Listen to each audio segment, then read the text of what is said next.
New York State Racing, I read it Pari-mutual 3 wagering and times. breeding law, section 102 provides that the New York State Gaming Commission shall consist of 7 members, appointed by the governor by and with the advice and consent of the Senate. 6 members having been confirmed by the New York State Senate affords the commission an ability to establish quorum and undertake action. This present meeting of the commission is now called to order. Ms. Secretary, will you please call the roll? John Crotty, Here. Mark Gearin, Peter Moschetti, Here. John Baklemba, Here. Barry Sample, Here. Todd Snyder. Ms. Secretary, please have the record reflect that a quorum of qualified members are present, thus enabling transaction of business. The record should also reflect that there is two-way audio and visual communication established between the 2 meeting locations. Chairman Gearin is unavailable for today's meeting. In his absence, the commissioners present should select 1 member to act as the presiding officer for the purposes of this meeting. Gentlemen, would you like to select a presiding officer? I nominate John Crotty. Second.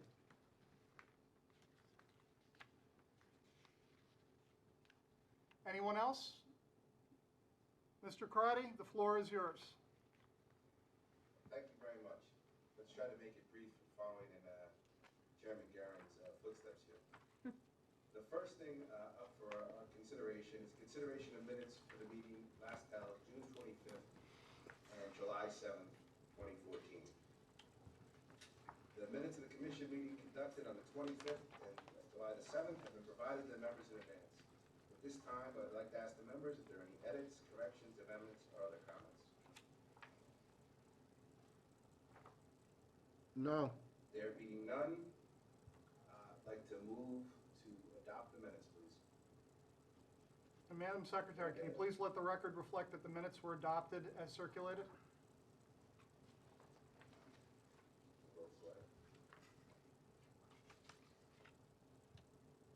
Okay. Next up, I guess we'll have a report from our Executive Director, Rob Williams. Thank you, Commissioner Crotty. I'd like to discuss a few items of potential interest. First, by close of business this Wednesday, barring unforeseen technological issues like we experienced today, the full submissions of each gaming facility applicant will be uploaded to the Gaming Facility Location Board's webpage. This material will contain redactions permitted under the New York Freedom of Information Law and will include all responses to the request for application. The materials will not include either the entity disclosure nor the individual personal history disclosure applications of entity principals and officers. Each of those are heavy with information subject to public withholding under both the New York Freedom of Information Law and the New York Personal Privacy Protection Law. These documents remain under review. Secondly, the Gaming Facility Location Board has established the dates of both applicant presentations and public comment events. The applicant presentations will take place in Albany at the Empire State Plaza on September 8th and September 9th. It is my understanding that the Gaming Facility Location Board will soon issue a guidance document outlining what is expected by each of the applicants. The public comment events have also been scheduled. However, locational details are being finalized. The dates of these regional events will be September 22nd, 23rd, and 24th. The Gaming Facility Location Board fully anticipates each of the public comment events to extend all day and into the evening to accommodate individuals who otherwise may be unable to attend during the working day. For those unable or unwilling to attend, the board will accept written comments. I think it's also important to note that each of the 5 days of presentations and hearings will be open to the public and will be web streamed and archived on the board's webpage. For any member who intends to visit Saratoga Racecourse, the next major day of racing will occur this Saturday, August 2nd, with the Grade 1 Whitney Stakes headlining a card that includes 5 other stakes. In addition to the Whitney, NYRA will be carding the Grade 1 Test, the Grade 1 Alfred Vanderbilt Handicap, the Lure Stakes, and the De La Rose Stakes. Other upcoming days of significance include August 23rd, when there will be the 145th running of the Travers Stakes, which will also include 3 other graded stakes races that day: the Grade 1 King's Bishop, the Grade 1 Ballerina, and the Grade 2 Ballston Spa. The following day, Sunday, August 24th, is the inaugural Saratoga Showcase Day, which is dedicated to New York breds and features the Albany, the West Point, the Yaddo, the Fleet Indian, the Funny Side, and the Seeking the Ante. Mr. Crotty? Those both sound like great days.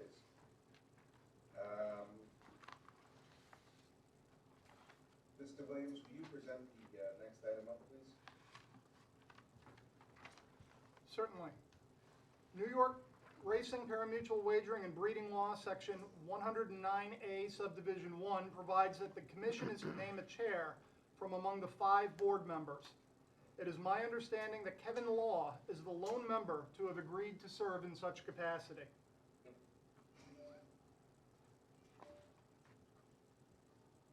Mr. Crotty? Given Mr. Law's dedication there, we have a motion to name him as chairman of the gaming facilities. I put forth the motion. Second? Second. I'll second. Okay, any discussion of the motion? There being none, I believe we should vote. Aye. Aye. Any opposed? Okay, the motion carries. Our 5th item is rulemaking. New York State Racing and Parimutuel Wagering Breeding Law, subsection 104.19, authorizes the commission to promulgate rules and regulations that are deemed necessary to carry out its responsibilities. To that regard, the commission will from time to time promulgate rules and rule amendments pursuant to the State Administrative Procedure Act. Today, we have 2 rulemaking items for consideration. Rob, will you please outline the proposals? Certainly. For commission consideration is a draft regulation governing a new multi-state lottery draw game to be launched by select state lotteries from the Mega Millions and Powerball Consortia. The new game, called Monopoly Millionaires Club, would afford a player 3 chances to win with each ticket: in the primary drawing, in a secondary drawing, and by collecting tickets, combinations of which may earn chances for further prizes. For each wager, a player may select 5 numbers out of a field of 52, or the player may allow the computer terminal to generate random numbers for such selections. Additionally, the computer terminal producing the wager will generate 1 random number out of a field of 1 through 28. The additional randomly generated number from the field of 28 will be represented on the player's ticket both as a number and a corresponding Monopoly property from the traditional Monopoly game board. The top prize of the game will be an annuitized amount of between $15 and $25 million, depending upon the results of the previous drawing.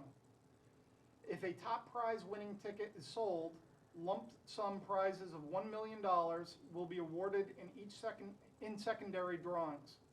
The number of secondary winners selected at each drawing will not be less than 10 and may increase dependent upon sales.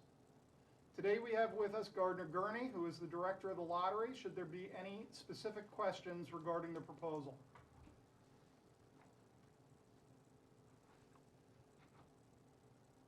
There being none, to be sure, are there any further questions or comments? No. There being none, can I get a motion to propose rules for the Monopoly Millionaires Club multi-state lottery draw game? Can you move it? I move. Second. Second? Second. Lovely. Any discussion of the matter? Perhaps we should vote. All in the affirmative? Aye. Aye. Any opposed? There being none, the motion carries. The next item up is an amendment for proposal relative to video lottery terminal gaming. Rob, would you like to explain this a little further? Certainly. For commission consideration is a draft regulation amendment to conform commission rules to recently enacted legislation allowing a change in hours for video lottery gaming facilities. Formerly, the law required facilities to close no later than 4 a.m. This was altered during the last legislative session, and video lottery gaming facilities are now authorized to stay open until 6 a.m. The number of hours that facilities may be open remains unchanged. They continue to be limited to 20 consecutive hours of operation. The new amendment would remove the 4 a.m. restriction, now superseded by new subdivision B of section 1617A of the New York tax law, and replace it with a reference to statute, so that regulation alteration need not occur in the future should the statute be amended later. Other minor technical changes are also proposed. With that, I guess, are there any questions on the amendment or rules relative to closing hours at VLT? Just one of, just one of curiosity. Are there any certain time frames where they get most of their traffic, or most of their business? Gardner, would you like to answer that?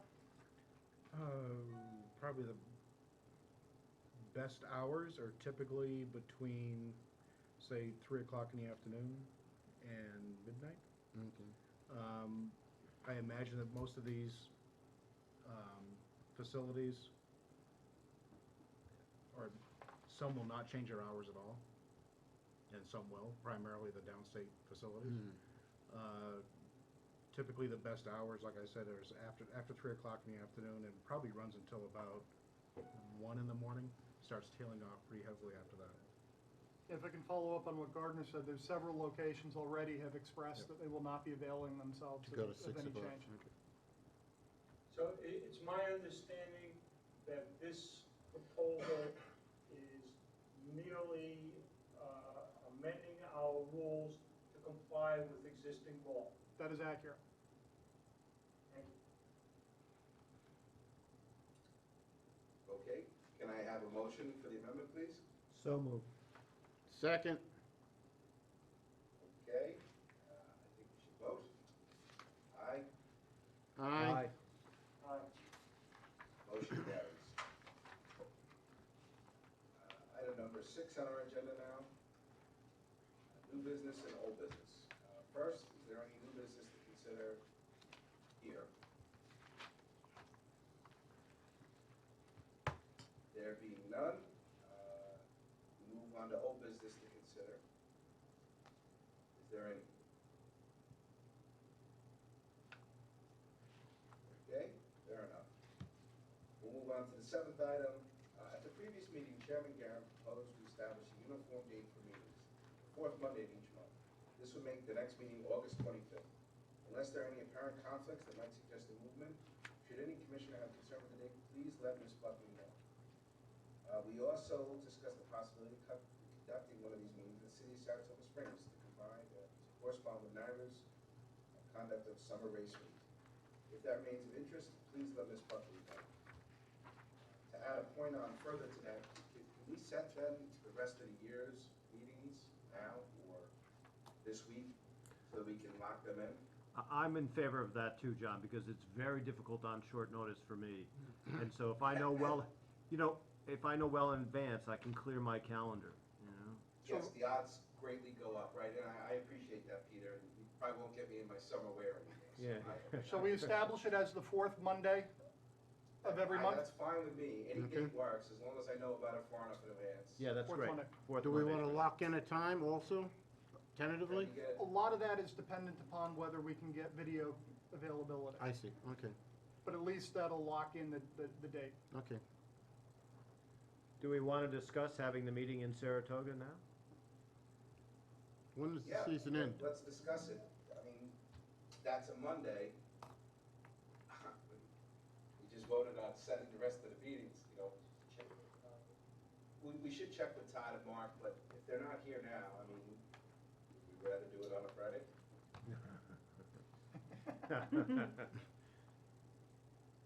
Or a Thursday, just for the one Saratoga meeting? That would be fine with me. Thursday or Friday obviously would be a little more interesting. But Yeah, what if we did Thursday? It's gonna be 21st and 22nd. Thursday, the week before, so we'd be talking Yeah. the 21st, Yeah, August 21st? Commissioner Sample? Pardon? That's fine. What, okay. John? That's fine, with me. Okay. August 21st? 21. And then those Mondays going forward, I think, if we could, Kristen, if you could submit those dates to everyone, unless someone has a real reason to protest it now, let's just try to stick to it, right? And the 21st is the December Thursday, is meeting that locked what in you're is saying, probably- everybody's saying? Okay. It is. Yes, sir. And actually, just thinking about this, the December meeting probably doesn't work well for the last. The 22nd? Cool. Well, I mean, I'm not looking at the calendar, but I'm just assuming that, That would be December 22nd. yeah, okay. That could work. I mean, listen, it's all good for me. If you're in front of a TV in New York, I can make almost anything work. Yeah. Yeah, as long as we don't have to be in the same location, we can, if the weather's bad, we'll be up here, some folks will be in the city, and we're fine. Excellent. We had to trek all the way out to this place called Brooklyn. I told you, he's gonna They charge twice as much on the subway. All right. Nobody goes to Gentlemen, Brooklyn so Kristen, anymore. you'll be kind enough to circulate that list, unless there's a major problem with some of it, I say we try to hold to that. Locking it in would be of great value to everyone in planning out their schedule. I know it would for me, and I think some of the other commissioners have said the same, so that'd be great. As far as I can tell, that concludes today's published agenda. Is there any other items for consideration? no. Thank you. Okay, hearing none, this is the conclusion of the New York State Gaming Commission. Thank you all. Thank you, Thank you. gentlemen. Thank you.